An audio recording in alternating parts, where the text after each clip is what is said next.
on the agenda is the approval of the minutes from December 27th, 2024.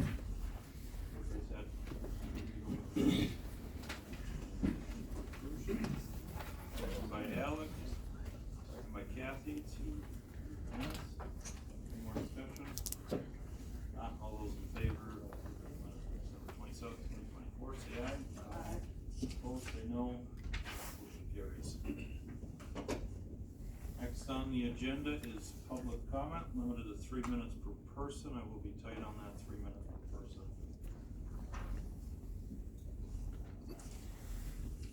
If anybody wishes to speak in public comment, state your name and My name's Sam O'Keefe. I regularly partake in multiple types of recreation in the Rusk County Forest. The word being pushed around town is that we're trying to kick the ski club out of the Blue Hills area. That statement could not be further from the truth. Currently, the ski club has over 25 miles of trails in that area, and I believe that is undoubtedly a positive thing in our county. Approximately 3.5 miles of those 25 miles of trails are on publicly funded roads that receive state forest aid money. The aim of the State Forest Road Aid Program is to help maintain and keep forest roads accessible to all public land participants. And according to the Wisconsin DOT website, all roads that receive this aid money are required to be open and used for travel. The legal definition of the word travel is the act of moving from one place to another, done by foot, horseback, or by using a vehicle such as car, train, ship, or plane. Accepting the state aid money for these roads while denying the public access to travel them is thievery from the taxpayers of this state.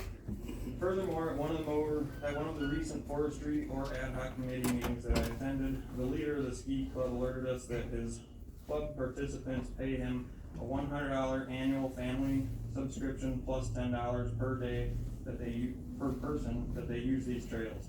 He called it a donation, but I call that taking away your access and then selling it back to you. After attending multiple of these meetings with no motion for change and feeling like my concerns were falling upon deaf ears, I've reached out to the state's people who oversee our forest road aid payments, and they're looking into what needs to be done in the event that these problems don't get resolved here at the local level.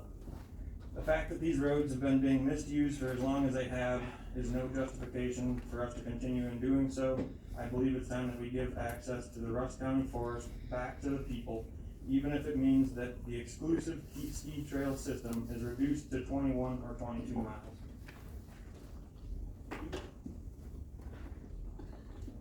anybody else wish to speak in public comment? Go ahead.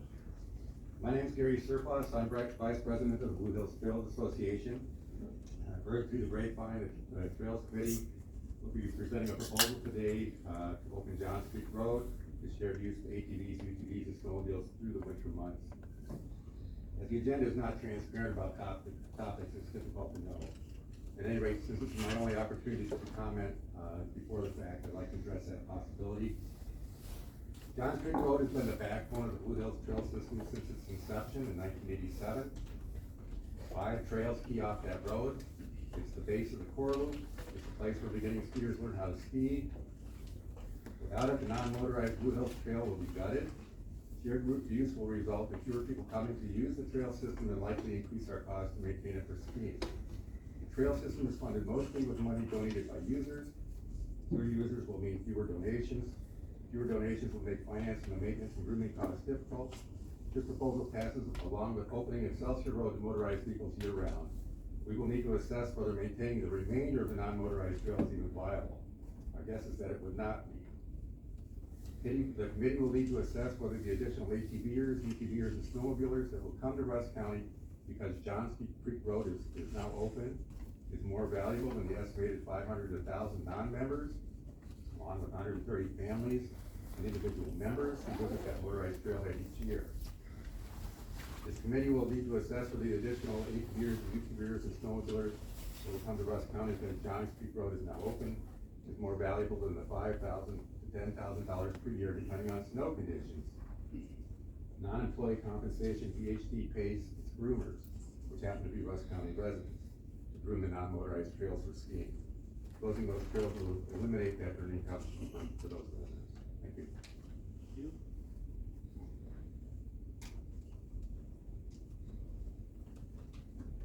Go ahead. Back there. Bobakowitz. I would want to just, excuse me. One thing I just want to make a comment about, a prior comment, is that taking away those 3 miles of trail, Johns Road and Excelsior Road, will not reduce the trail to 21 miles. It will probably reduce it to more like almost, without those roads, we'll lose almost in all the use of all the trails on the west side, and on the east side, it'll make it very difficult to maintain more than half of what's there. So we probably, taking away 3 miles is gonna reduce the trails to, I'm just guessing, estimating maybe 10 miles. That trail system is considered among the skiing public as one of the premier trail systems in the state of Wisconsin. Of course, the Berkey Trail is the premier, brings $20 million to the Hayward area every year. And I guess one other thing is to deal with the issues of the funding from the forestry, and then also it is, I've heard it is, you know, they call them gas tax roads. The funding on those miles of trails, I don't know the number, but somebody here probably does, and I don't think it's very many dollars. In order to support a trail system like this, for the county to give up a few dollars in state funding is, I think would be well worth it.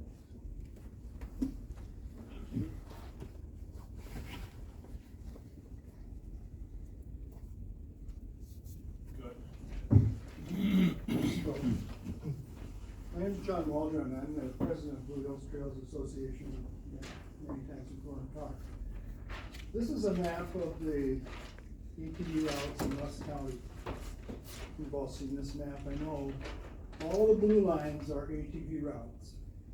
The red lines are dedicated ATV trails. I don't know how many miles that is, but there's probably, I know there's like 42 miles of dedicated ATV trails. So there must be 600, 800 miles here of ATV routes. And we're talking about this little 1-inch one and this little 3/4 inch one here, when we're talking about which ATV trails, the ATV routes are impacted.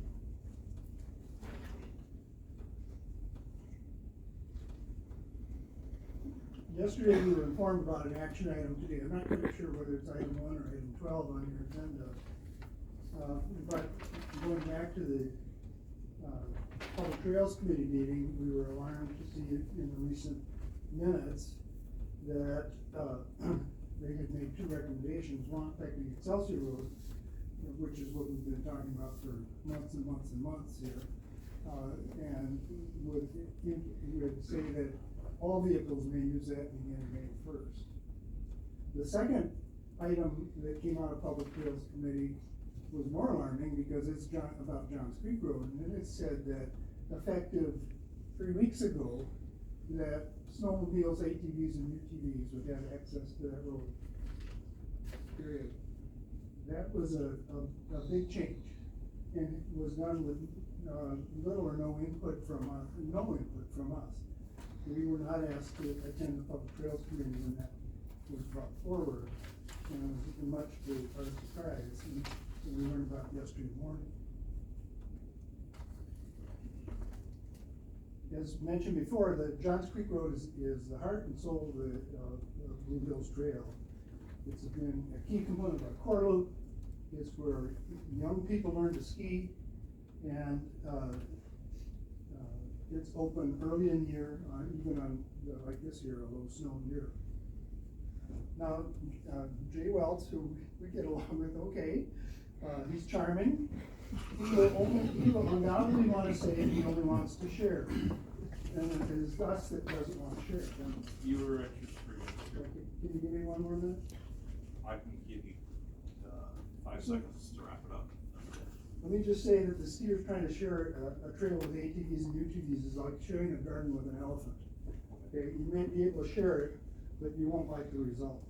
All right, that's it. Everybody's got 3 minutes. Anybody else? Public comment? My name's Dave Clevey. I work for the Ice Age Trail Alliance, and I'm speaking about the proposed ATV trail to the Felsamere.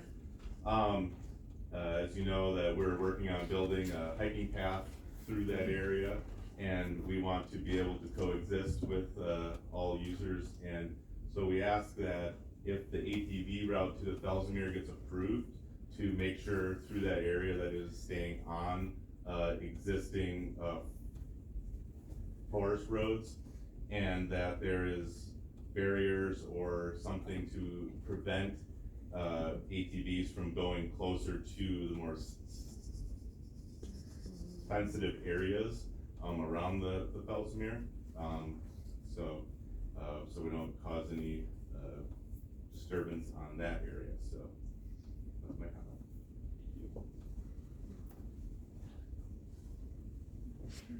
All right, anybody else? Public comment?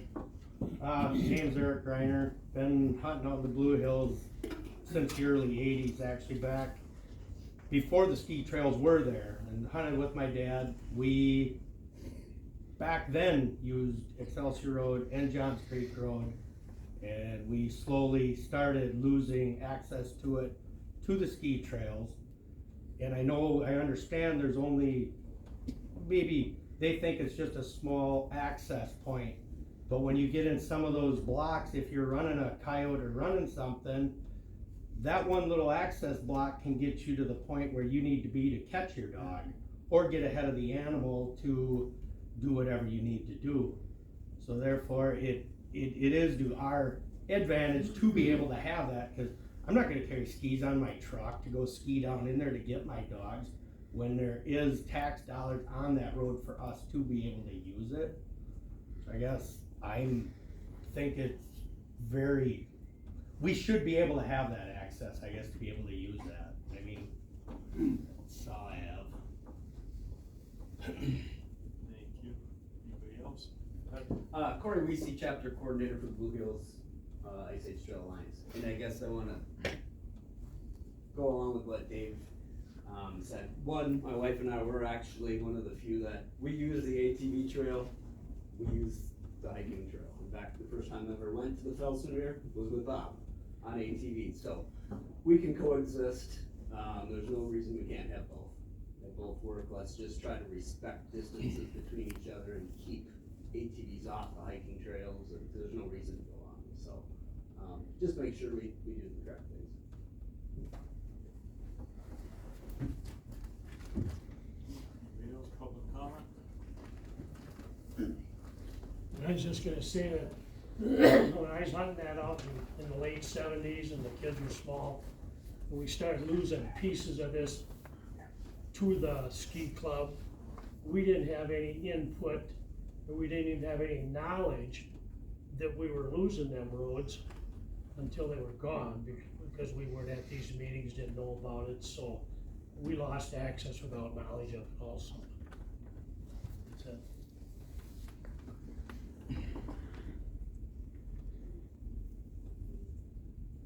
What was your name, sir? Sorry.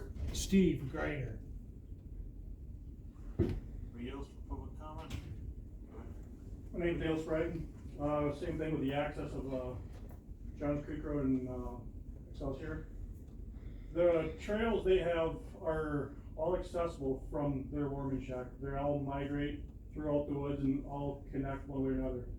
Johns Creek Road is their a maintained road, so it's their highway they use to pull out there. So when you cut that out, it knocks out a big section for anyone else who's accessing the land. They can still use their trails. It's not stopping them from using their trails. It's not convenient for them, like it's not convenient us for not being able to use the road. And then there's a few other years I mentioned when the snows so much that, so deep that you can't access the roads. That happens every so many years, it's not very often. A couple years ago it happened, prior to that, I can't remember the last time you could access the roads for snow amounts. Generally, you can get around most of the winter, you don't get enough snow. Yep. Anybody else for public comment? Just wanna say a couple things here. I've been accused of being a lot of things, and now charming is one of them, and so, that's, I'm gonna add that. Jared, you can refer to me as charming from here on out. I've also been called an ATV enthusiast. I seldom drive an ATV. I am a public land participator, and I'm an absolutist. Everyone deserves to access their public land, period. I don't care if they're skiing, riding their bicycle, ATVing, as long as they're doing it in a responsible way. Couple things, I drove up 26 below, I drove up to the ski hills today to find a barricade across Johns Creek Road, groomed. It's the only road that's groomed, therefore closing off that entire section to people. Now I understand that's the easiest one for them to groom and to start skiing on, but when it closes off 4,000 acres, it seems a little bit excessive to me. I also want to point out a couple things. If you look on these blocks, the ski club will typically tell you they take up 2% of the county forest. I talked to Dane this morning. The county forest is a total of 88,000 acres. The Blue Hills is 60,000 acres. If you start measuring out where you can get into these blocks, it's about 6,000 acres they take up. They say 5,000, I'll go with 5,000. It's still 8 or 10% of the Blue Hills is taken up by ski club. It's 2/3 as big as the whole Lee Lake block, and it's 1/3 as big as that block, and it's 2 times as big as the entirety of all the other county forests combined.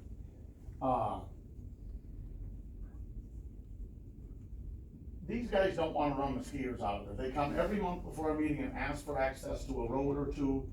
What they want is to be able to utilize these roads. I think they would help them find an alternative route so they can get into the middle of the block so they're not, well, technically, if you look at the signage, it says they cannot even walk down the road. So that's supposedly been gonna be changed for years, it never does. So these guys are afraid to even hunt there, because they don't know if they're gonna be able to go in there. They don't know what kind of trouble they're gonna be in. On the west side, the guy said he wanted to go in there beaver trapping, but he didn't wanna get his trap stuck in there where he'd have had to walk 4 or 5 miles. One guy said, I don't wanna have to haul a snowmobile and a 4-wheeler and a truck with me. What am I supposed to do, carry a semi to carry all the gear I might need to drive an Excelsior road? These are some of the things that have been said to me. No one wants to stop the skiers. They wanna figure out a way to share, and as it was said, I say share.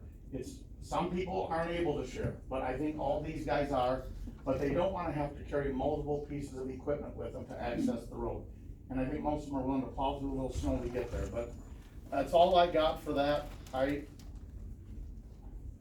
These folks come before us every month. You're at 2 minutes. Yep, thank you, Bill. Thank you. Anybody else wish to speak about it? Rod Elliner, one point I wanted to make, Excelsior Road, we've been kicking this around for what, a year and a half? The idea was to come up with an alternative route for the skiers somehow. Excelsior Road right now is shared, right? But if the skiers could have an alternative route to Excelsior Road, we could open it up for vehicle travel. We've been talking about this for what, a year and a half, and the idea was that once the leaves are off this fall, we were gonna go in there and find an alternative route. And I know a little bit of work was done, and I know at the last Trails meeting, we really talked about this. Unless an alternative route is figured out this winter, so that things could be done so that the actual work or whatever could be done next summer, a year from now, we're gonna be in the same boat. And it appears to me that has hit a roadblock and that it's not happening. Okay, good, because we have to figure out an alternative route or it's not. We've got some ideas that we were to address come spring, is I think it was the Okay, last. but I mean, it's gotta be done this winter, it's not gonna happen. We're gonna stop the, public comment right there. I don't wanna have any, back and forth. Could I Anybody speak else up? wish to speak in public comment? Kelly Young. Just thinking, on the way here, how many accidents or conflicts did we have just a few years ago? Excelsior Road was open to anyone, and skiers use it, of course, to access their trail, but I don't remember hearing anybody ever having an accident, or somebody getting hit, or altercations going on. I think everybody shared it fine. Kinda caught us all by surprise when, one day there was a barricade up there, and it's groomed, and we can't get down, so, I don't see any real good reason why we couldn't share. Another thing, I used to work for the Forest Service. We used to groom classic ski trails, 20 inches wide was all we needed to groom a trail. Why couldn't we just widen 20 inches more on those roads, put a little trail on the side so they can use it to access? There's still room for everybody else, no problems. Just this week, I was hunting coyotes out in the hills, ended up having a dog collar go bad on me. I looked for this dog all day long. Guess where I found him? Halfway up Excelsior Road. I found him because the tracks are going up there. If it wouldn't have been for, if I couldn't have gotten up that road, I wouldn't have found that dog. This cold weather, who knows if he'd have made it or not. So that road is pretty important. That really cuts in the center of a big section up there. Thank you. Anybody else wish to speak in public comment? I kind of agree with all these comments been made. The ATV club has to make their own trails. I think the ski club could make theirs the same way. Get their own funding, get their own permits and so forth.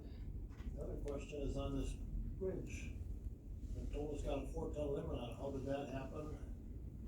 If we get snow, we'll go across it with the groomer.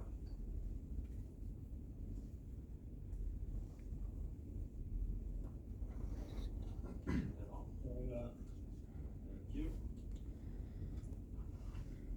Anybody else wish to speak in public comment? Go ahead.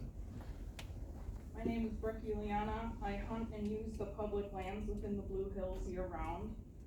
One of the wedges that's constantly placed between hunters and non-hunters is the ability to control hound dogs, control hunts, and keep dogs within public lands. To piggyback off of what Eric said earlier, cutting off access to even these small roads or trails, while it may seem minute to non-hunters, it can cut off access to dogs and take away the ability to manage any hunt that may be in progress. This isn't about being on one side or another. It's about these being public lands and public roads that should be open to all of the public to use. There's no reason that we can't share the public land and coexist within the public lands regardless of what hobby is being underway. Anybody else wish to speak in public comment? Anybody else for public comment? No public comment? All right, public comment is closed.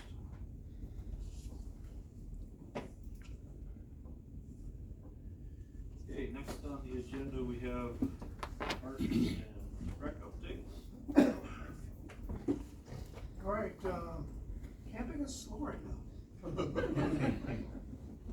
But we have, we've had over 100 reservations already, this December, so that's good.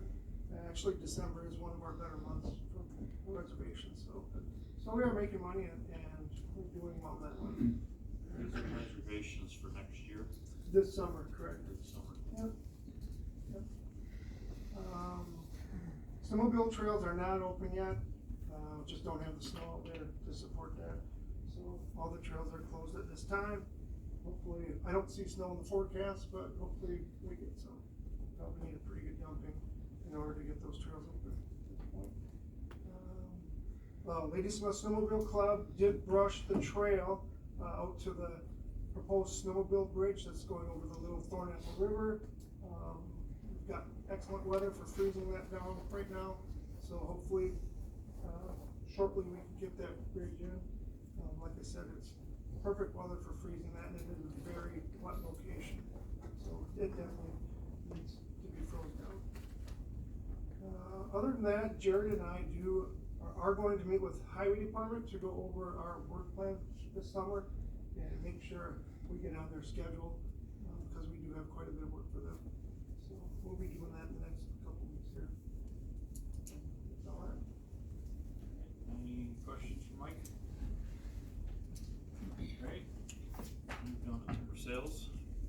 sale report, put together by Dane Gravison, read by Jerry. Call. Nice and cold, good amount of wood getting cut and hauled. Big thanks to Jake, John, and Roy for helping with the scaling. How come I wasn't listed? Nobody can see but you. Jared too. Lots of logs.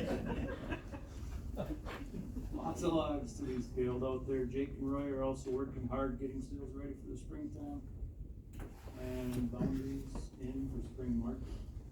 Lionel Klein is still working on Fall Hill sale, select cut. Looks really good in there. Paul Whitecheck finished up his sale. Still some more to haul. RMA finished their lump sum sale. And Lake Lot Fire Forest Products finished cutting and skidding. On the Devil's Kettle sale on Slack Road. Wood haul there.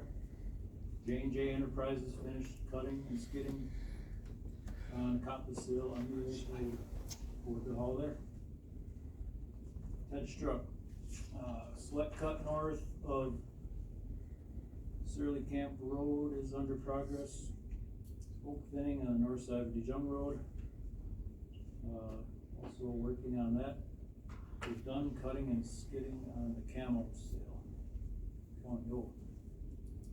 Wood to haul there. Harbor thinning north of Billmeyer Road is underway.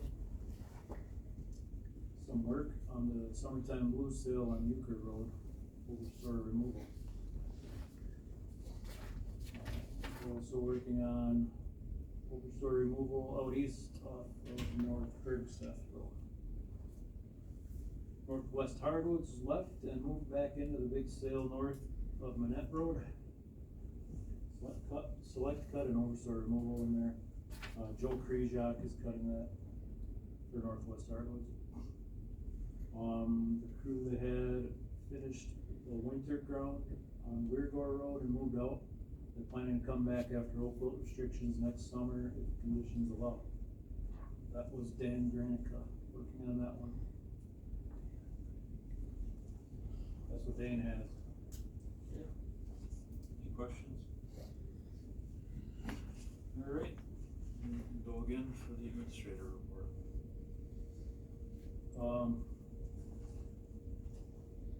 I also helped scale some logs.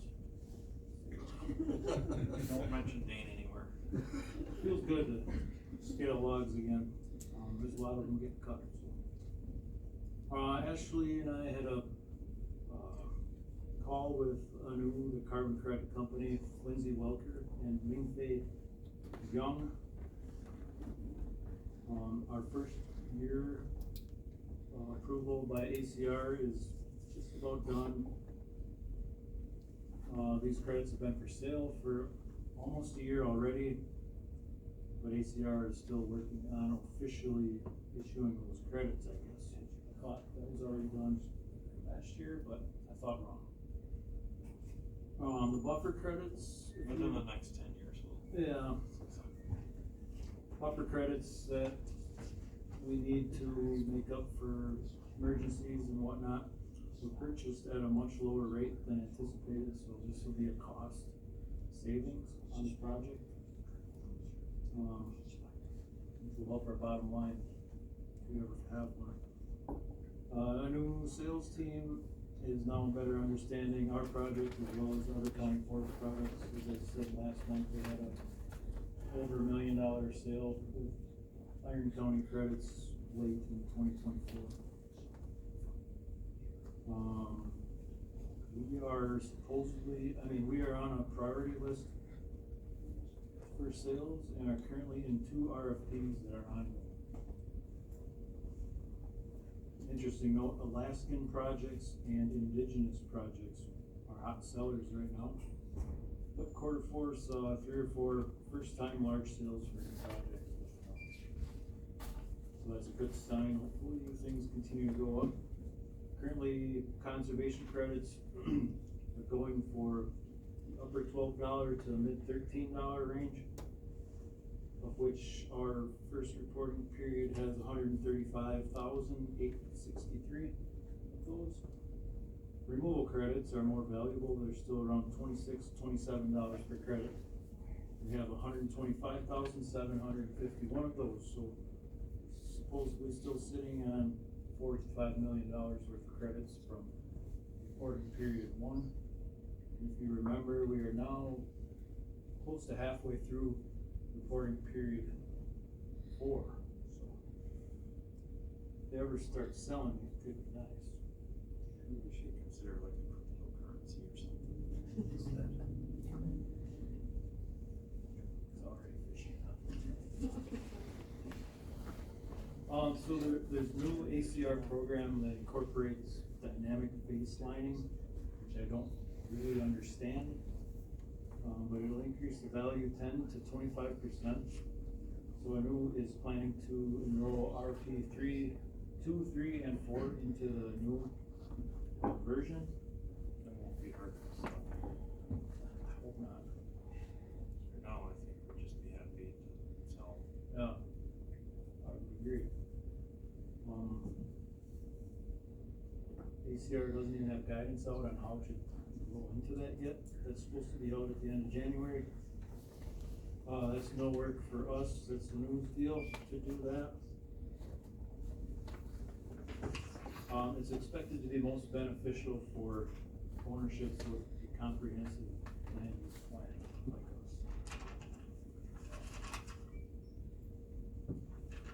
That's what I had on the carbon credits. Did we even add on carbon credit? It was a positive feeling, at least, unlike some other ones that we've had with them, so maybe the market's looking better. Actually, Positive would be like, you're gonna get a couple dollars or something. yeah. I mean, right now, even if they double what our carbon credits are worth, that's kind of worth nothing if they're not sold.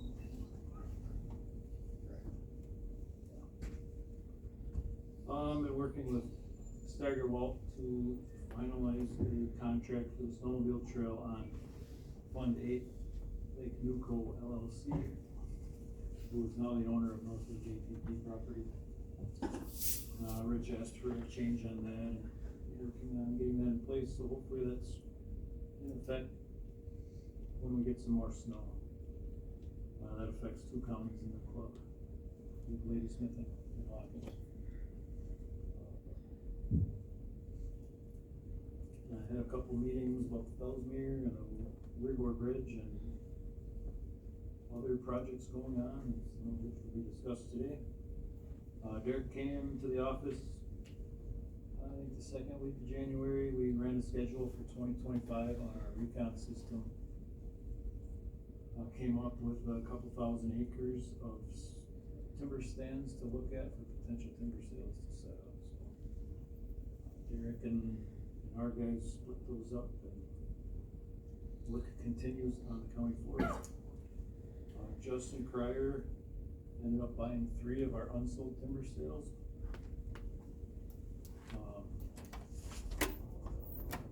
Track 1424, 1524, and 1824. I think 4 remain unsold. We'll try again in the spring. That's good news. That's what I have for my report. Great. Questions for Jared? Not onto the public trial committee report.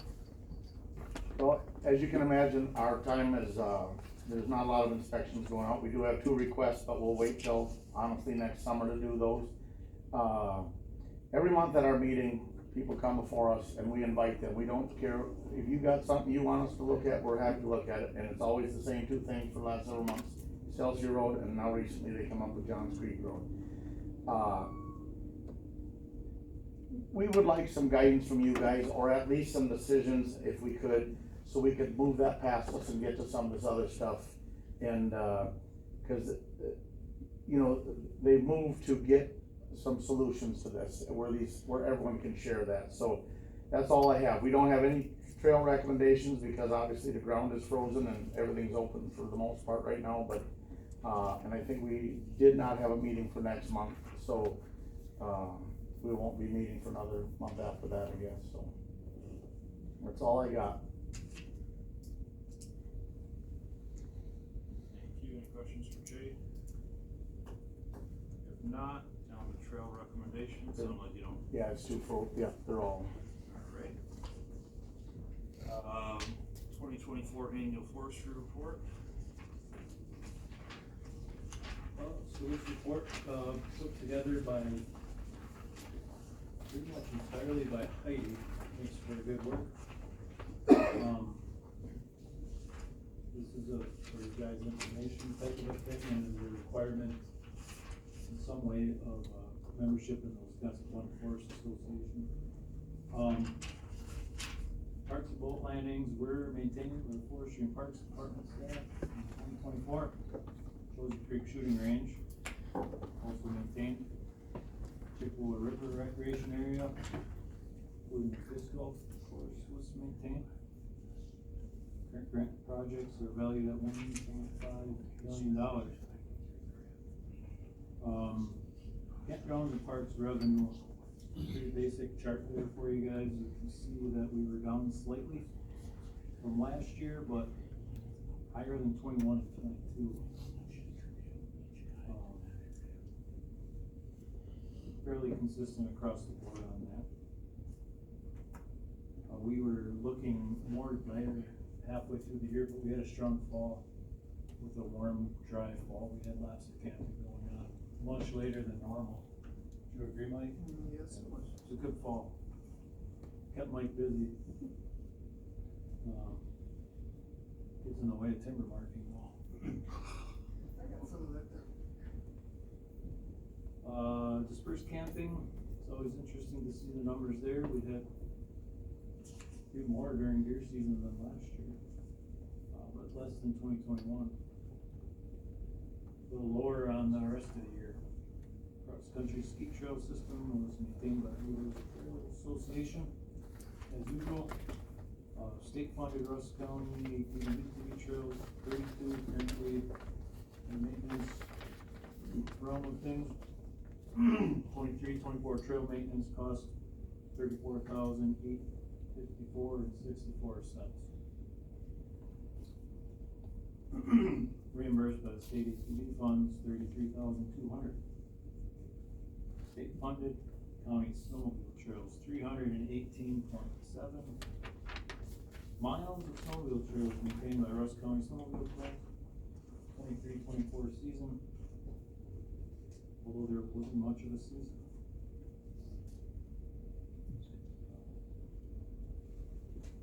Breakdown below, nothing in the supplemental. Maintenance $57,336. Was reimbursed. I believe we did not meet the maximum, correct? And that's why there was no supplemental. Look to the back where the good stuff is, foresters like me. Timber sale revenue in 2024 was 1.8 million plus. Got the breakdown moving down from there. Land acquisition account, 1% goes in that. Christmas tree permits, $55. These are 5 bucks. So 11 people got Christmas tree. It's not bad.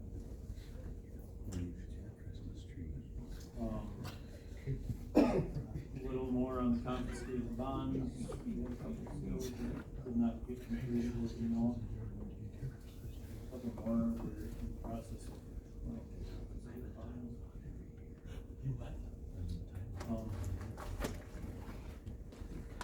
Yeah, you have total revenues, 1.7.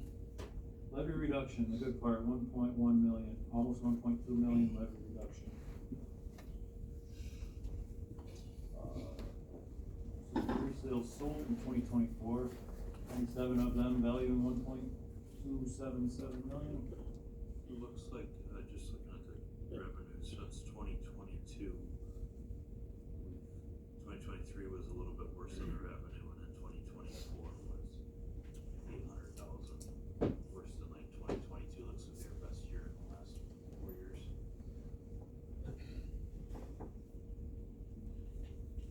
sale revenue? This was, 2024 was the worst year. Is that what you're saying? Yeah. Yep. By about 800,000. Correct. You, just based on what we've been seeing for timber sales, which seems like the market is selling, 2026 is gonna be the worst of the year. I think so. You know, we're running on a bit of a backlog. You see, timber sales under contract lower, there's 7 million sitting there sold, ready to cut. That's slowly dropped a little bit. Our minimum sale value, or minimum values to sell timber, we've lowered significantly over the past couple of years. So we're still establishing the same acreage, more or less, give or take, to meet that allowable cut that's required. So we're selling the wood at a much lower rate. And that's to be realized, yes, that's your fire. Yeah, some of the sales being cut are still being cut at old prices that are much higher than we're selling now. I would anticipate that to drop little by little each year. You never know, it could be a real bad year, or it could be a good year where a lot of sales get cut too. Yeah, there's 90 timber sales under contract, totaling about 7.1 million right now. And 2024 annual payments to townships, that's laid out there for you. We're required to do that by the state of Wisconsin. 10% of all timber sale revenue goes to townships. Calculated to the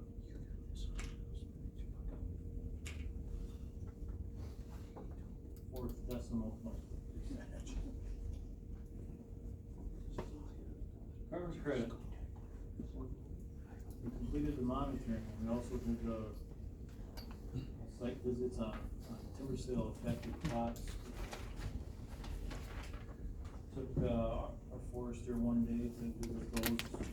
We had an estimate from a new that started Walton charged several $1,000s to do that, so we saved a big expense by having Jake do that. Questions on the annual report? And then, with your approval, then I will report this to the full board next week.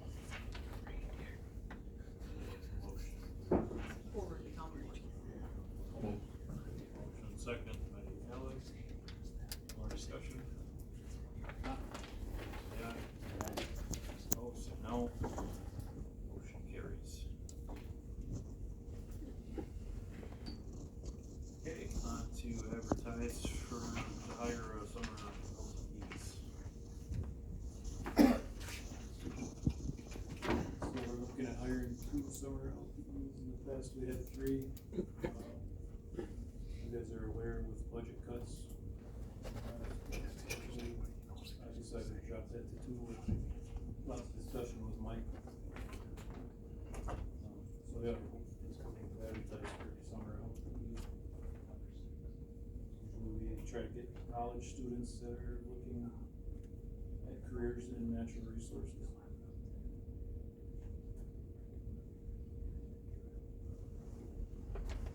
Okay. Motion by Alex, advertise for 2 LTE positions. Jerry, do you have a question? That's good of personnel. Not for LTEs. It was like adding a full-time position.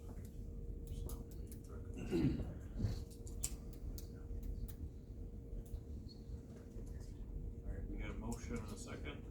Any more discussion?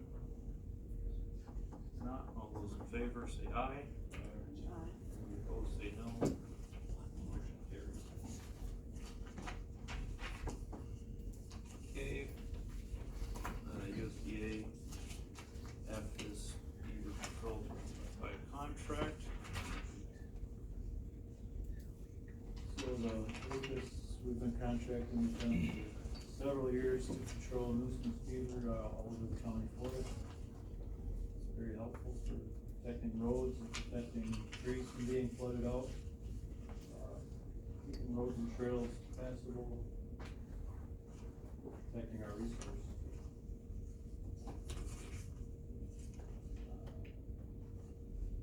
Over the years, there's been hundreds of beavers taken out of the county forest. Probably hundreds of dams blown to relieve water. If you guys are willing, I'd like to enter your contract again. This is an annual contract. 13,033. Yep. Is that more? Good question. I think it's pretty similar last year. Do you happen to have that lady?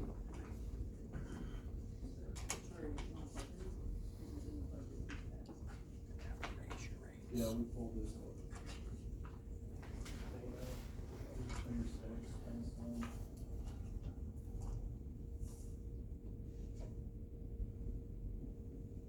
Close, it's not exact. Close to the same amount. That was, Yeah, that was 13 something last year. How do you come up with a number? they use I think it's a 3-year average, past complaints. It's basically based on how much work we have them do each year, and it's a 3-year average to come up with this somehow. I don't know their exact formula. So, It's kinda laid out here in this little chart with costs, their costs. is this price, whether there's more or less than anticipated? Does not exceed. I think it stays with that for the year, but it'll go up next year. There is a lot.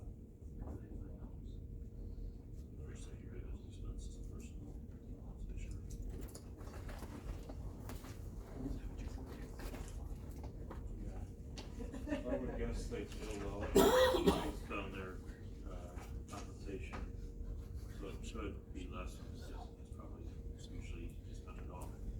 They can't exceed the 13 here, 33.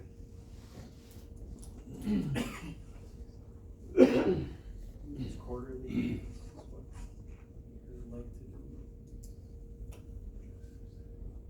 Alright, somebody wanna make a motion on that? So moved. Carried by Alec, for discussion. Not all those in favor say aye. Any opposed, say no. Motion carried.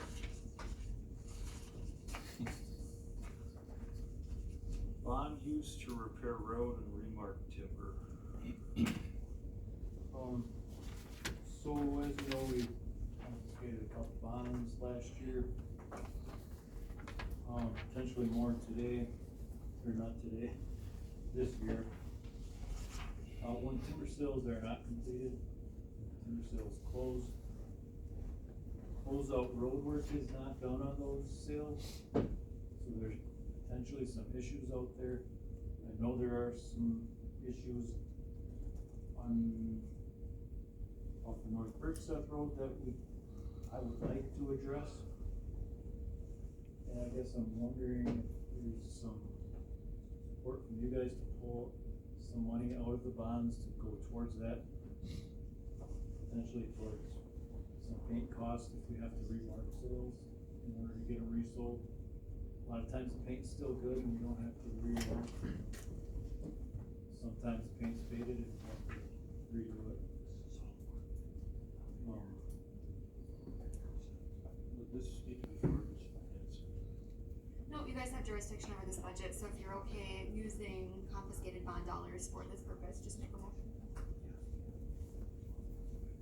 I feel that, I mean, we're gonna hold a sale when it's not finished and we can take them on. It's kind of up to us to finish the road right now, or we've been up to whoever had the contract. I think that would be good use of the confiscating bond funds. I think couple $5,000 can go a long ways on some issues and some others. Are you looking for a certain dollar amount? I don't have estimates, I don't think $5,000 would deal with what I'm looking at on North Creek stuff. It'd probably come in under that.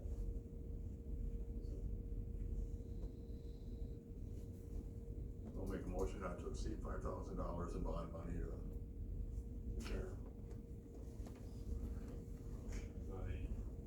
By Bill, to use up to $5,000 of bond money, so Jerry, any more discussion? Well, we should also list remarking in there as needed too. Up to $5,000 for the repair and the remarking, that'll cover remarking too, I would assume.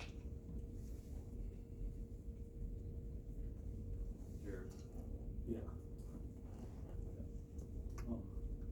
Had a thought, well, I'll probably use highway department, if they have time to do this one. With that, the money stays in the county, you know. and you would use our equipment. Makes sense. There you go.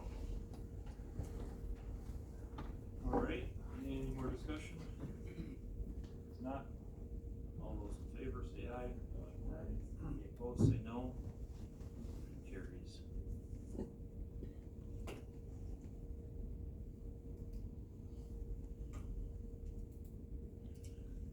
Great, county conservation aid grants.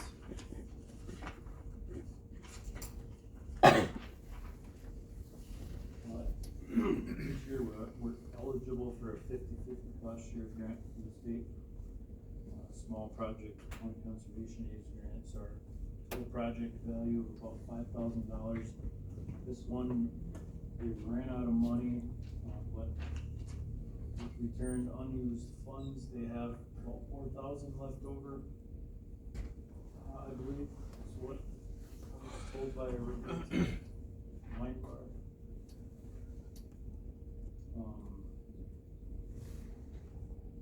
I did budget for this for 2025.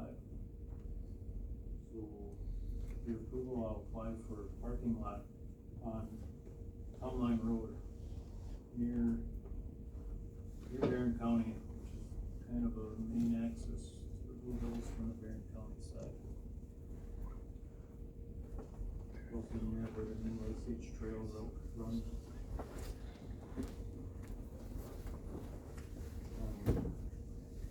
With it being a smaller amount than usual, this spot is pretty good because it's basically an established spot. It just needs a little bit of shaping and some gravel, more or less. To make it work, and probably some rocks to keep people from driving off and getting stuck. Motion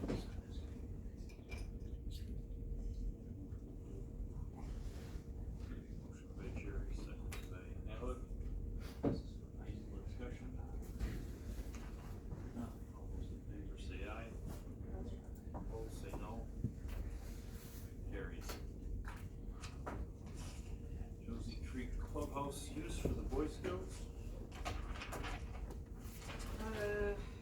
The leader of the Boy Scout Club, came in and asked if they could utilize the clubhouse this winter for an overnight winter camping experience. He wasn't sure what the date was.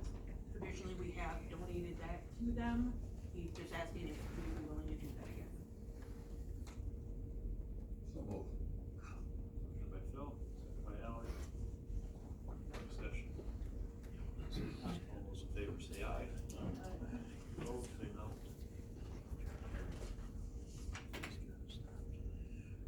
Pavilion. The ISH Trail has contacted me about using the Purpose Pavilion. They do that every year, for their annual hike, snowshoe hike. And they were asking the same for that. That's typically what we have not charged for the use for that. Motion by Alec. Second. Alright, who's first there? Got a motion and second. Any more discussion? Not all those in favor say aye. Opposed say no. Great, on to, ATV trail. And, Ashley, you want to share the information? It's yours. Jared.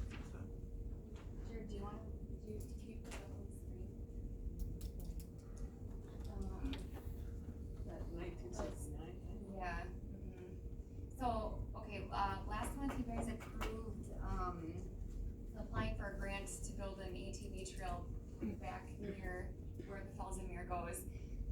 After you did that, Jared looked into his files that he has and found something from 1969, an agreement the county entered into with certain divisions of the state. And we have reason to believe that we really need to press pause on this so we can look further into this. The agreement talks about 160 total acres, 75 of which I think are identified as an area that we really can't touch. A couple of the main points of concern, even within that 160 total acres, is that the MOU that we signed with the state indicates that we will not encourage motorized use of any of that area because of the nature of protected species in there. So I guess the ask today is to rescind that motion, that we do not apply for this grant. Further research is absolutely needed, as would be public input, I would think, on a board level, because this is a big policy decision to make. In reading that, we will be allowed to make a walking path to get Walking, from someplace yes. to there. Walking is fine, yes. Anything that would degrade the natural resources is what this MOU says that we should not be encouraging. I don't know if George had a chance to speak, if you had any input on this. Suggest. We never asked to put a trail in that protected area, just close to it. And the club is definitely in favor of spending some money to guard, whether it's rocks or guardrails or what have you, to help protect that.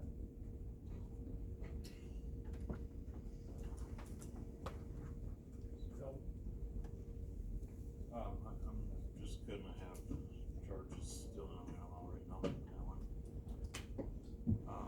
Just 'cause I don't wanna get into letting everybody from the public every time when it's George asked me ahead of time to speak on this agenda item, and I didn't tell him that I would call on him for this. Is that something that he and I could talk to next month? You could present on next month, yeah, if you'd like. You know, is on the agenda that we can discuss that? Yeah, and actually to that point, maybe it would be a good idea to rescind this for now. We go back next month, the ATV club's gonna have some time to look into it, we have a little bit more time to look at it. And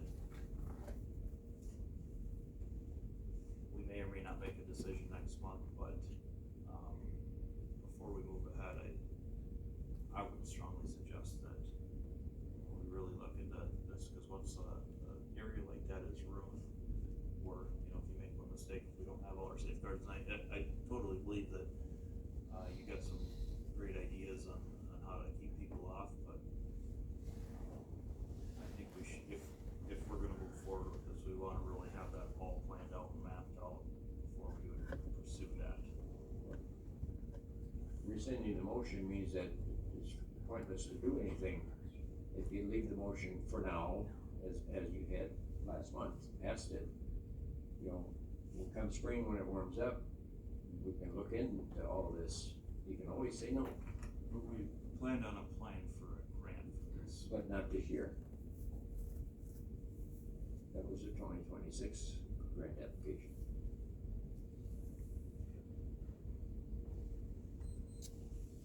Yeah, I just don't wanna have something get lost in the weeds when we end up by applying for something and not utilizing the money, because it does tend to, on grants that are more competitive, if you apply for something and then you don't take the money, look at that the next time when they're like, well, you're just applying for stuff and not getting it. A year would give us time to investigate the whole plan.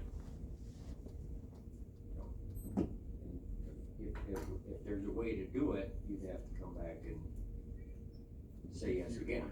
I would still suggest, probably have it put on the agenda sometime after we do our research to have a public hearing on it as well, just so that everybody's got a chance to, because it's a bigger deal, a lot of the ATV clubs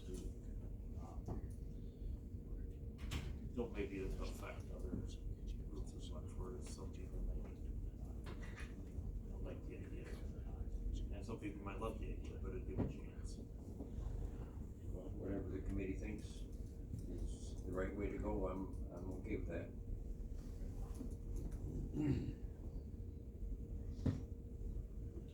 So you need a motion to rescind. Make a motion to rescind it. Preparing the grant request. I'll make that motion. You can't vote, because you voted no on it. She can second. I don't know. You're bringing it back. I think she can second, but yeah, she can't make it. Yeah, okay. So we got a motion and a second to rescind the motion for now. Any more discussion? Not, all those in favor say aye. Opposed, say no. Motion carries.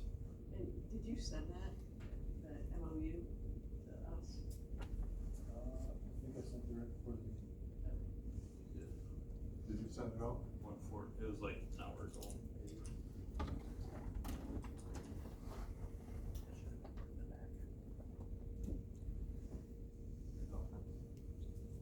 Less than that, eight hours. Yep. 2:52. Read my computer with all of this 2026. Apologies. Okay, well, we'll take this up at a later date then if we get some more investigation done on that first.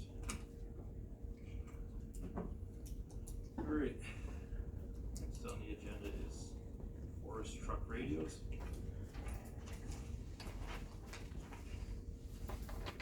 FM or AM?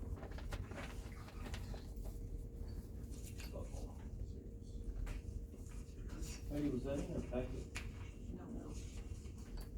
Do you have that estimate? Did, I thought.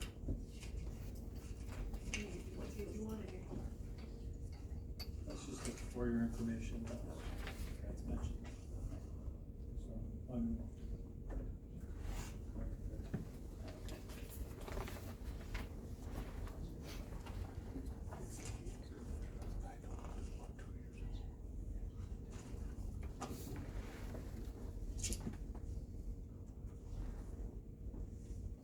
So,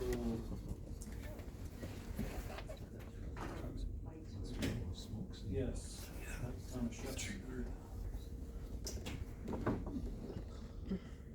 Our truck radios are very inadequate. Mike believes that his radios will serve us much better. Warranty? Satisfaction guarantee.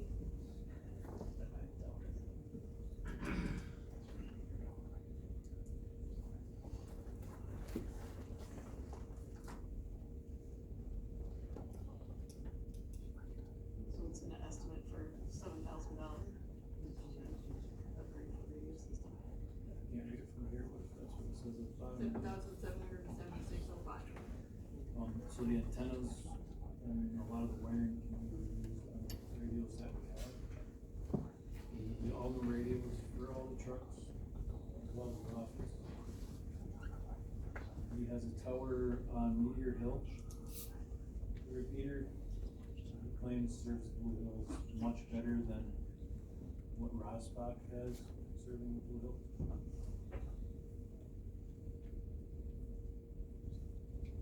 Maybe not budget for this. Taking on carbon credits. Sure, we can add it to that line, go in the red.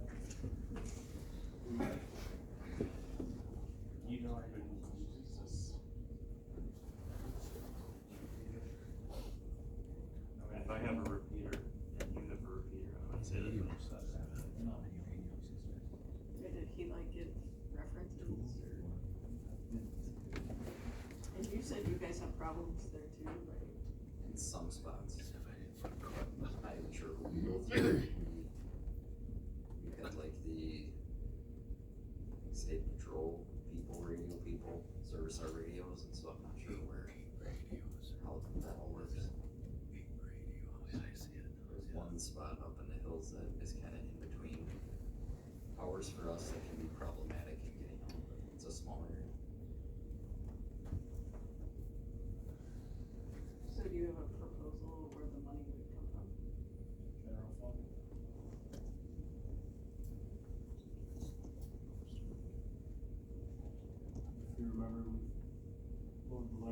1.1 million last year.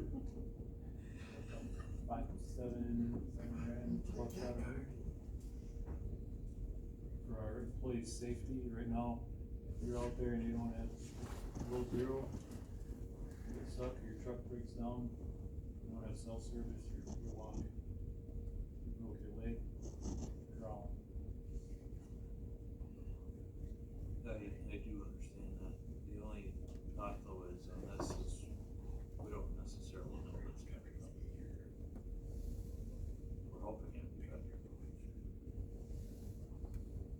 Is there a way to get him to your radio? Or let you use one of his radios for a little while to test it out? Perhaps. That might give you a better idea, because we might spend the money and find out that it's the exact same thing or worse too.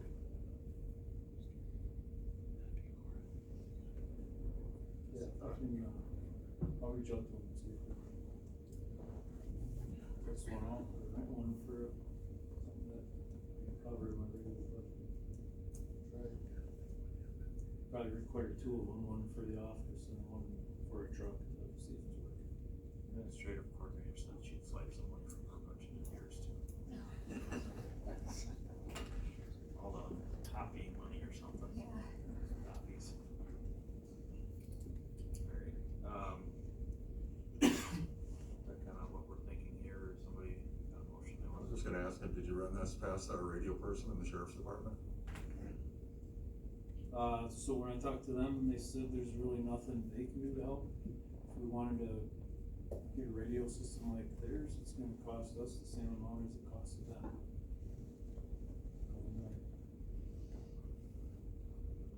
You can't use their radio system. They want us on live.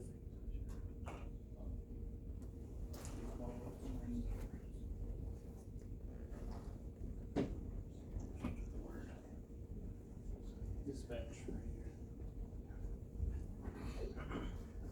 I mentioned everything's all go through dispatch, not tile.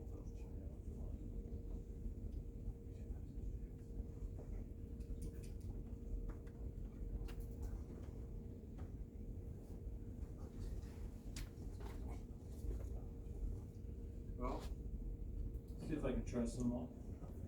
Get them pressed wrong. try that and see. Find out if the price wise the same up to buy two now. Later, if they work, it's gonna stay the same. I don't think we need a motion on that, so we'll go on to temporary access agreement. Nothing on that, the gentleman, whether he didn't have time to figure out what he needed, we can skip that. Next on the agenda is Excelsior Road access.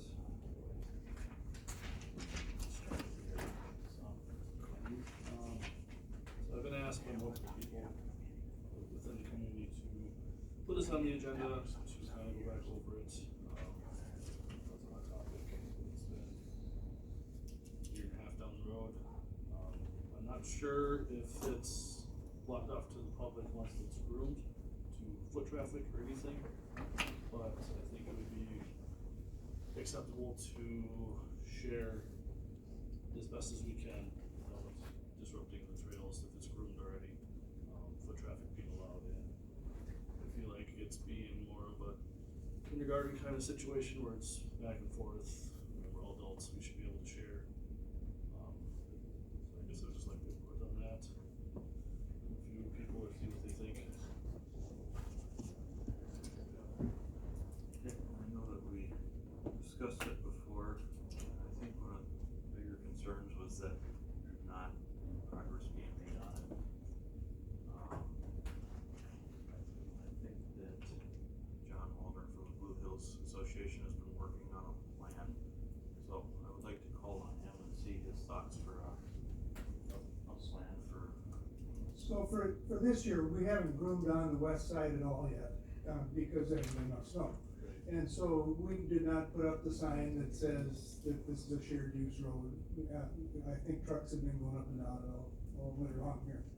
So, and we did that because we're not grooming yet, but if we get a big dump, we'd like to groom, and then we have a sign that explains the rule, the sharing rule, which is that, snowmobiles and ATVs on the south side, skiers on the north side. We'll have to narrow our skate lane or get rid of the classic lane, we'll have to do one or the other in order to meet our half, but that's our plan, is that, once we have enough snow, if we do, then that'll be our grooming plan for that. As far as the alternative trail, we have worked hard at it. I've walked those, the land both north and south of Excelsior Road half a dozen times, trying to find a route through. And it's wet, narrow, and steep in most of the area. There's a really tough wetlands. I went over with Jared, and we went over the topo maps. This is a really tough problem to try to create a parallel route that's any good. And mostly they're too expensive and no good. And so I don't think that's a solution to run a parallel line. What I think might be a solution, and Gary and I walked this, is to move north between the Audie Lake Road and the Blue Hills Trails on the west side is an old Hunter Walker loop. It hasn't been cut since all the trees were pushed down in the snow. There are 200 or 300 trees down on it. But it's a reasonable trail, and if we can get used to the power line, which is being overrun by ATVs, by the way, right now. But if we get used to the power line, which is a non-motorized trail, and then this Hunter Walker loop, we could maybe make a return loop on the north side of that wouldn't involve anything but trails that are considered non-motorized right now. And then I guess we would, at that point, if the dog hunters need that road, we would give up our access. We'd probably ask that we plow up to our current spot A, which is a quarter mile, the road, so that people can put their skis on it.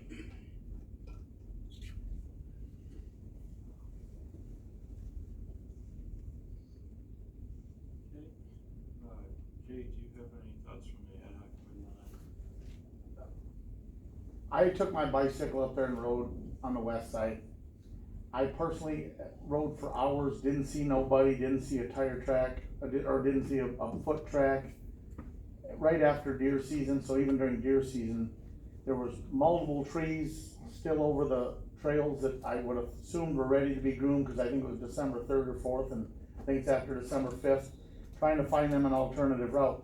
I find so many loops up there, I can't imagine, and I'm not a skier, but I can't imagine why you can't make the one loop that comes right back and ski down a little bit of the same trail you did before, but it's just not my game. So my bicycle, I was out there till I froze to death, and you know what I mean, literally, and I didn't see nobody. I don't know how much usage it's getting, but certainly they want the road, and I don't blame them, because it's the easiest to groom, because someone else is maintaining it with the money that comes in, our money.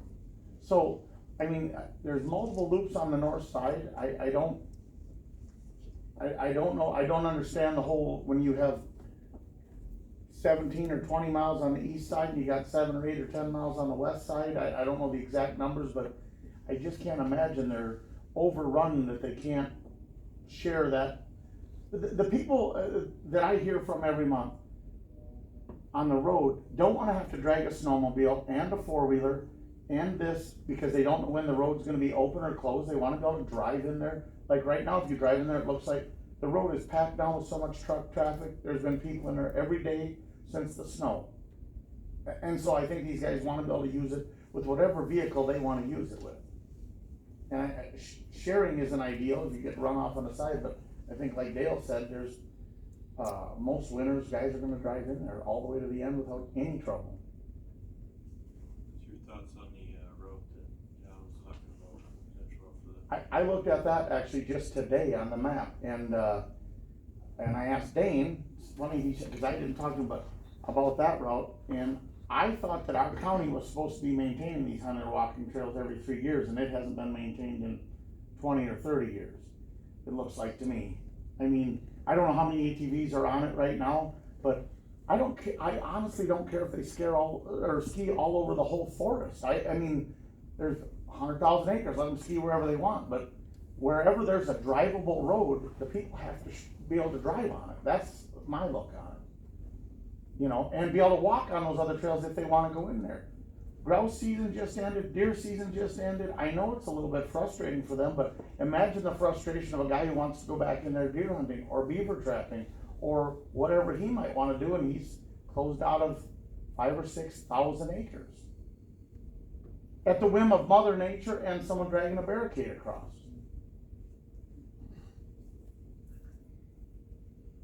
Jared, you just bought new signs, is that right? Yep.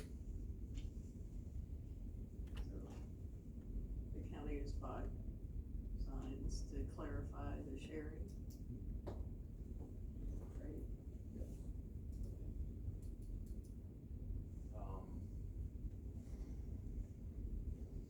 The committee's thoughts are on this moment. I know that, it's easier said than done for sharing, right? If you drive a track somewhere, you're not gonna be able to ski over a track. A vehicle can drive over a ski trail, but a ski not there can't drive over a track left by a vehicle, so I do understand that we need to be able to find ways to keep them separated. Well, and if these hunter walking trails are not being maintained right now as a driving road, I don't see why we couldn't potentially turning them into a ski route. I think it's a great option. Move them north. This desert already, they're currently closed roads, so they're not taking something away from motorized use. Giving motorized It would use just- Excelsior roads. Yeah, it would just be adding to the amount of users that could be, adding more, because Excelsior would be accessible for more, and then you'd have the other ski trail that. It's gonna take a little work up near the, Audie Lake, because there's a cable and a steep hill, and there's a huge parking lot for ATVs there, that mostly are meant to go north, yeah. So connecting to the Hunter Walker Loop is gonna be a little bit tricky, but I think it's doable, by following the power line all the way, almost all the way out. Do you know what it costs potentially be on this? If we fix it up to, for you guys to be able to use? I don't know, I don't think it's very, clearing we probably have the volunteers that could clear the trees, and mow it. We might need a little bit of money at the connector in order to, make it clear that this is a non-motorized trail. There are a lot of bandits out, ATV bandits on all these trails now, all fall. They've been zooming around our west side non-motorized trail, as well as the county forest non-motorized trail, coming off of Scott Road. There's just a lot of confusion. I can see why the ATV drivers are confused, because the sign is so poor off of Scott Road.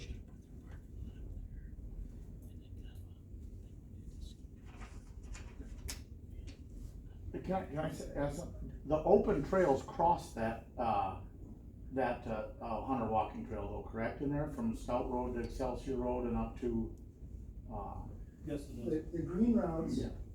the green routes go northwest, southeast, and then everything else toward all the big beaver ponds and the power line, those are all orange and yellow trails. Sorry, red and yellow trails. So you wouldn't be closing any ATV trails to make this route, is what because that's what I'll hear from next. Well, you'll be closing some bandit trails. Okay, well, I guess they're. With the open trails that go past it, would still be able to stay open without affecting the trail? I'm not sure I understood. The open trails that are there would still be able to stay open? The ones that are. The green trails, yes. Would stay green? The green trails, yeah, but the ATVs are coming way in from there. There are dozens of miles of ATV tracks this fall, coming in toward Audie Lake. They're trying to get to Audie Lake, I'm pretty sure. Yeah, they run that buried power line from Stout Road to Audie Lake, and it's been an issue, and I have heard, trying to look at that this fall. And that's a spot that's currently not open for alternative use anyways. That's correct. I'll help, and I'll work with Jay on this, because this is a, problem that I know he'll wanna look at before it gets to be real problematic. So, just to clarify, because I'm a little confused. Yep. The way it stands right now is what they're sharing this year, and we're supposed to come up with a plan to move the ski trail for next year, right? And it sounds like they have a plan to move it for next season, so it seems like we're on track with what we agreed previously to do. So I'm not confused. So if we put time to put it back on the agenda, I don't know. You have something, right, what time you think you would have something ready to kind of propose? Like, maybe too soon? No. Cause that way, I mean, obviously, as it was stated too. I don't think it's gonna take too much to figure out, what we can do, and again, it may take us a couple of years to get it done, but, I think we'll have a better plan that doesn't involve this constant conflict. But in return for that, I think we really need some assurance on that east side on Johns Creek. If we lose that, I think we're gonna be in a position of being able to tell our membership, wait a minute, we don't have the backing of the county. They're not in Florida ski area. And I think that's gonna probably spell, we'll have to make a hard decision on whether we recommend that our members, continue to support us here, or if we wanna, do something somewhere else where we're not having these constant conflicts. I have the feeling we're gonna get nibbled away at year after year after year after year, trying to get more, access to, throughout those trails. If you go up Johns Creek Road, where are they gonna go? When we get to the end of it, there's nothing but wetland up there and streams and ravines. That's where we're gonna catch our dogs, bring the coyote across. Would there be a time, like, I guess what type of time frame, just so that like next spring, if we have some work to do, we could get a jump on, working on it, as soon as the weather's nice enough to work on it. Yes. You have a time you think that would give you to look at it by? May 1st is fine. May 1st, so like, maybe if you brought it to the main agenda.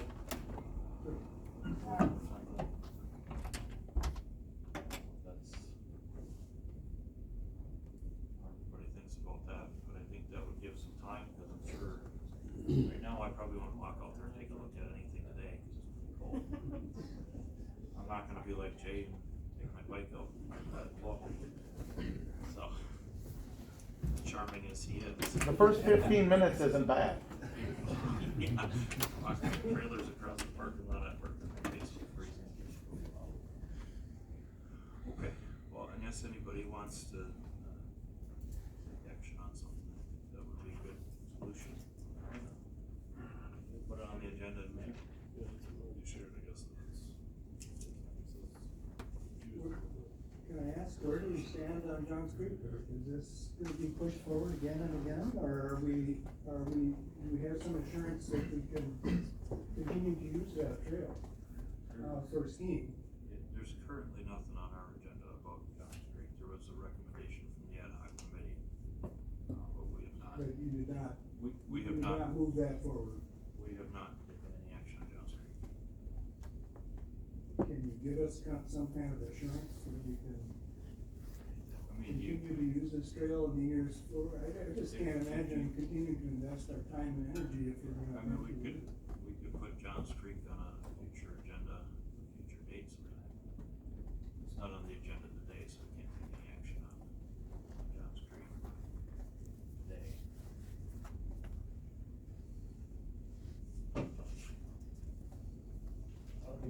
for an edge. Okay, so let's say I give them my word, nothing's gonna happen. In the spring, my job is up based on re-election, right? So every 2 years I reapply for my job. I can't make promises based on what, future committee or anything might do. That's kind of a, if we want something on the agenda, put it on the agenda sometime, but make a motion or whatever, as far as promising that I'll be alive tomorrow. Not something I can even do. So the month lease. Yeah, right. What you do with your, house after you buy it, back to the government every year? Alright, we are the government, I'll stop talking to myself. Move on. So we're happy with that for now. If you wanna bring back something in May, and in the meantime, if you have any questions, if you wanna reach out to.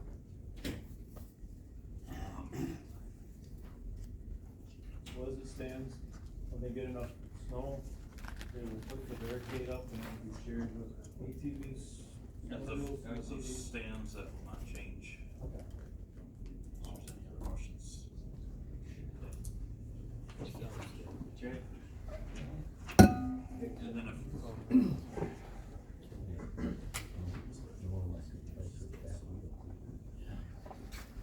Alright. Next on the agenda, is the closed session announcement. Just jump down to the bottom and see a meeting date while everybody's here, and then go back into the closed session.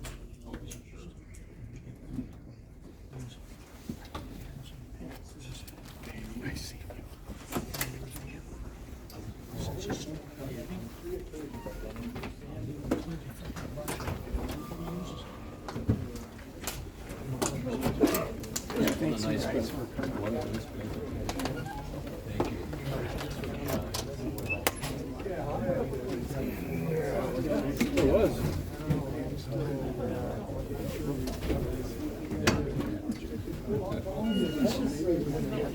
Some kind of memorandum of understanding, or some kind of, we need something to give us something. I'm sorry.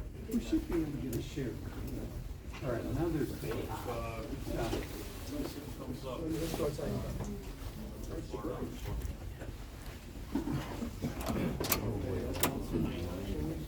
Thank you. Thanks. I grew up in Rice Lake, so we had our whole childhood, and my kid's childhood. I'm more worried about the nice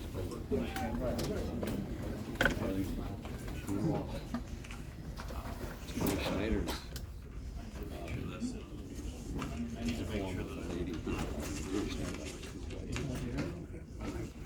I will get, But whatever, yeah.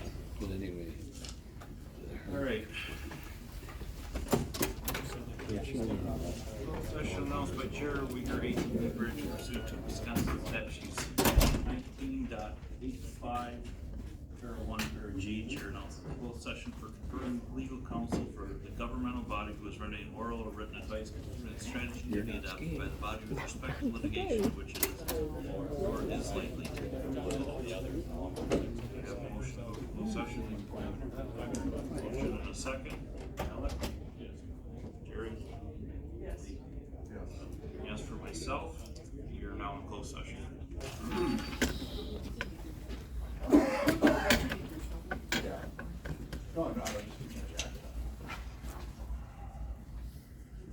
Okay, a motion has been made in closed session to post the Uyghur ATV bridge at 4 tons per now.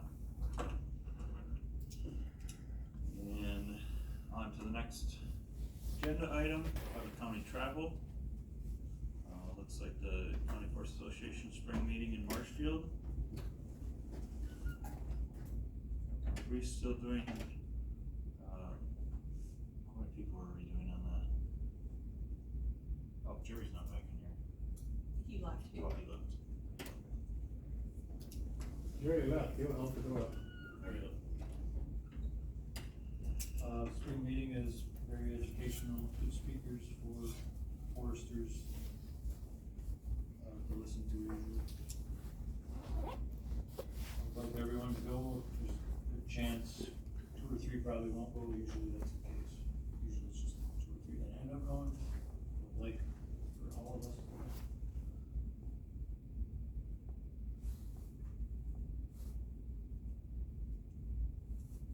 Everybody's thoughts? Motion for them all to go, or for part of them to go? Make a motion on all 5, start the discussion if we're gonna have one. All 6 or all 5? There's 6 listed. All 6. I can't count. Okay.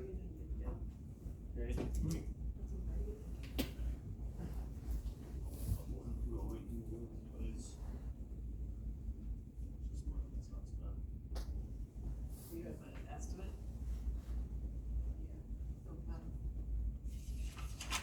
For the thing, 2 vehicles, 2 nights stay, 3 rooms.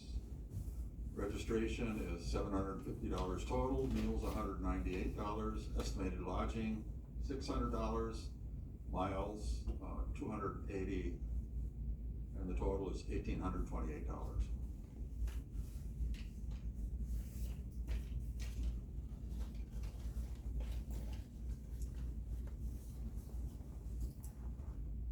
Okay. We got a motion to, approve the, WCFA spring meetings for 6 people. I'll second. We have a second. Any more discussion? All those in favor say aye. Aye. Any opposed, say no. Motion carries. We got the snowmobile council meeting, Vita, and that's Jared and Mike. Any other thoughts on that? The snowmobile council meeting. Yeah, so there's some funding left over, some turned back.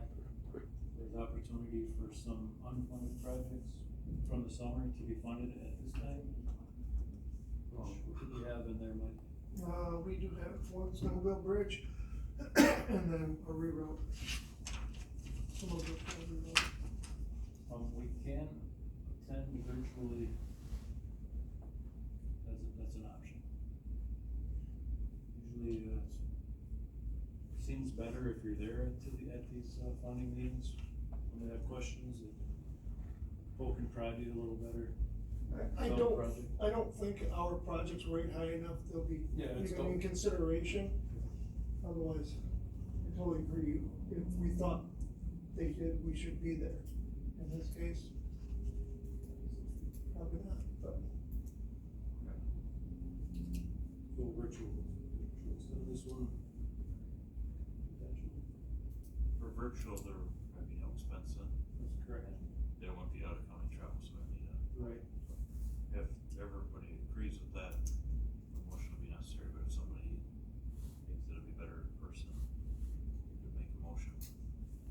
I would say if we're, like you said, if you got something that's probably gonna rate higher and you can lean in on somebody, probably be worth going, but. It definitely is worth going. Virtual's. I don't think we've ever gone to this. I've been to one. We were. Threw it on here when I saw the email come through. The cover bases, yeah. Alright. Nobody's got anything on that, then we'll go to review and approve the bills. Everybody's had a chance to look them over, somebody would like to make a motion.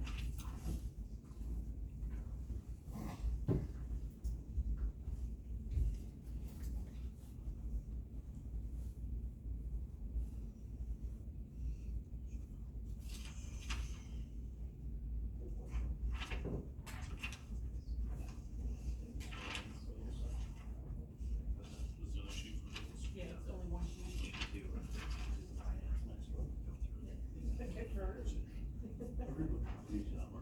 Highways usually pretty good. Oh, yeah, I suppose, yeah, there's been no rush. Yeah, I'll make a motion to approve those. Okay, motion by Alec to approve the bills. Second by Kathy. Any more discussion? If not, all those in favor say aye. Any opposed, say no. Carries. I'll come back next month to get my permission to go to the spring meeting, because I get part of it paid for now, so I'll have that all sorted.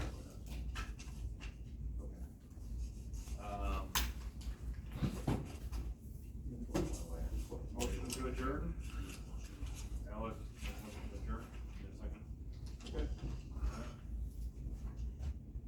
Any discussion on adjourning the meeting? Alright. When's the next meeting? Say aye. February 18th. Motion carries. Thank you.